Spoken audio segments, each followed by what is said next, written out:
Today, I'd like to talk a little bit about the outlook for jobs in data science. I get a lot of questions about jobs, and I know that a lot of people are looking for either a change or for their first position or whatever the case may be. So, the way that I like to track jobs is I like to look at things at a high level because I think that there's like a trickle down effect that happens with jobs. Personally, I'm seeing a lot of positive signs in the marketplace, in the job marketplace as a whole. I'm seeing an increased number of postings for jobs at the executive level, which in turn should have an effect on jobs like a lead data scientist or a senior data scientist, and then into like a data scientist level one or more data analyst positions. I say that because as these new executives come in, they have to build out their teams. The executives themselves are most likely not going to be doing the work.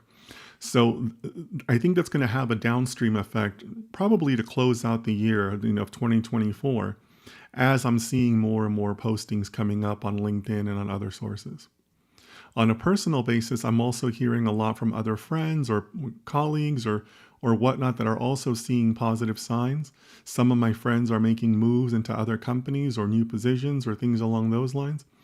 Through my social media, I'm also hearing about interns that have picked up positions or maybe have converted from a part-time position to a full-time position. So I think there's a lot of reasons to be optimistic for the data science job market, maybe through the end of the year and into 2025.